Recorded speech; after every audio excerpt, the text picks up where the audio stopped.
ایک دن بادشاہ کا دربار لگا ہوا تھا اور تمام وزیر مشیر حاضر بیٹھے تھے۔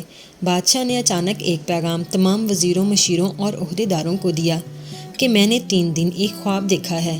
اللہ کا بھیجا ہوا ایک نایاب خزانہ ہمارے پاس ہے اور ہم اس کے ثمرات سے مستفید نہیں ہو رہے۔ میں اور رایا خزانہ کے قریب پہنچتے ہیں اور میری آنکھ کھل جاتی ہے۔ بادشاہ مزید بتاتا ہے کہ مجھے اور کچھ نہیں یاد کہ خزانہ میں نے کہاں اور کس جگہ دیکھا، مگر میں اتنا جانتا ہوں کہ وہ خزانہ ہمارے ارد گرد قریب ہی ہے۔ تمام وزیر مشیر خزانہ کی تلاش میں اپنی پوری طاقت لگا دیتے ہیں، مگر کسی کو بھی خزانہ نہیں ملتا۔ مگر بادشاہ کو یہ خواب سکون نہیں لینے دیتا۔ ہر کچھ عرصے کے بعد بادشاہ کو یہ خواب مسلسل 3 دن آتا۔ بادشاہ اپنے اس خواب سے بہت پریشان تھا۔ آخرکار اس نے فیصلہ کیا کہ تمام رایا کو اس معاملے میں شامل کیا جائے۔ ہر خاص و عام کو اجازت دی جائے کہ خزانہ تلاش کرے، اور جو کوئی خزانہ تلاش کر لے گا اسے اس خزانے کا تیسرا حصہ دیا جائے گا۔ بادشاہ بھرے دربار میں کھلے عام اعلان کر دیتا ہے، مگر ہر کوئی اس خزانے کو تلاشنے میں ناکام ہوتا ہے۔ بادشاہ کو کچھ عرصہ گزرنے کے بعد دوبارہ وہی خواب آتا ہے۔ اس بار بادشاہ بہت زیادہ پریشان ہوتا ہے۔ بادشاہ کا ایک شہزادہ بھی تھا، اس کا نام حیدر تھا۔ حیدر اپنے والد محترم سے کہتا ہے، والد محترم، اگر آپ اجازت دیں تو میں کچھ کہنا چاہتا ہوں۔ میں آپ کو اس مشکل سے نکلنے کے لیے مزید انعام کا اعلان کرنا چاہتا ہوں۔ ہو سکتا ہے کہ اس طرح آپ اس مشکل سے نجات پائیں۔ بادشاہ حیدر سے کہتا ہے، شہزادے بولو، آپ کے پاس کیا حل ہے؟ شہزادہ کہتا ہے، اگر آپ اعلان کریں، جو کوئی اس خزانے کا پتہ معلوم کرے گا، میں اس کی بیٹی سے نکاح کر لوں گا اور محل کی رانی بناؤں گا اسے۔ بادشاہ شہزادے کے اس مشورے سے حیران ہوتا ہے، مگر اپنی بے چینی کے حل کے لیے بادشاہ آخرکار یہ فرمان جاری کر دیتا ہے۔ ہر طرف خبر جنگل میں آگ کی طرح پھیل جاتی ہے۔ لیاقت علی محل میں ایک عام سا ملازم تھا۔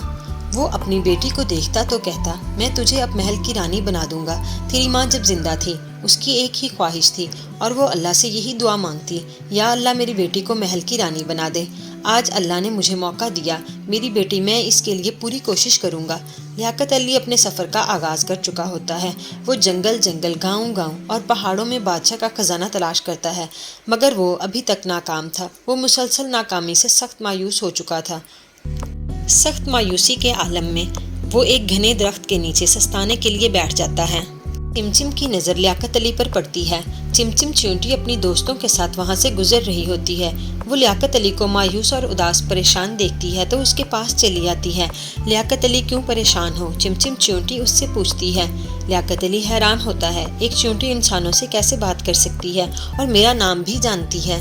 چمچم لیاقت علی سے کہتی ہے، میں بھی ایک عام چیونٹی ہوں، مگر میں نے میجک ٹرکس سیکھی ہیں، اسی لیے میں انسانوں سے بات کر سکتی ہوں۔ آپ پریشان نہ ہوں۔ لیاقت علی اسے اپنی ساری رودات سناتا ہے، بادشاہ کے خواب کے بارے میں بتاتا ہے اور کہتا ہے کہ میں اس خزانے کو حاصل کر کے اپنی بیٹی کو محل کی رانی بنانا چاہتا ہوں۔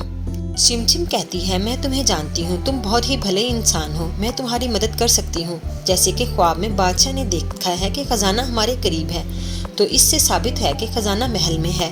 لیاقت علی پوچھتا ہے، محل میں کہاں ہے؟ مجھے بتاؤ، میں اگر خزانے کو پالوں گا تو اپنی بیٹی کو محل کی رانی بنا دوں گا۔ تم مجھے بتاؤ اگر بتا سکتی ہو تو۔ چمچم کہتی ہے، وہ خزانہ بادشاہ کی ماں ہے، جسے بادشاہ اپنے دربار میں نہیں لاتا۔ جو عزت اور احترام اس کا حق ہے وہ نہیں دیتا، اس لیے پوری رایا اور خود بادشاہ اللہ کی رحمت اور برکت سے خالی ہیں، جو ماں باپ کی عزت کرنے اور ان کے دل کو راحت دینے سے ملتی ہے۔ جاؤ بادشاہ کو بتاؤ کہ وہ اپنی ماں کا احترام کرے، اللہ کی رحمت اور برکت کے خزانے حاصل کرے۔ لیاقت علی خوشی خوشی محل پہنچتا ہے اور بادشاہ کو خزانے کا پتہ بتاتا ہے۔ بادشاہ اپنی ماں کو دربار میں بلاتا ہے اور اس سے اپنی لاپرواہی کی معافی مانگتا ہے۔ اگلی رات جب بادشاہ سوتا ہے تو وہ خواب میں دیکھتا ہے کہ اس پر خزانے کی برسات ہے اور وہ ایسی دنیا میں ہے جہاں خوشیاں ہی خوشیاں ہیں۔ صبح جب بادشاہ کی آنکھ کھلتی ہے تو بادشاہ فوراً دربار بلانے کا حکم دیتا ہے اور غریب لیاقت علی کی بیٹی شہزادہ حیدر کی دلہن بن جاتی ہے۔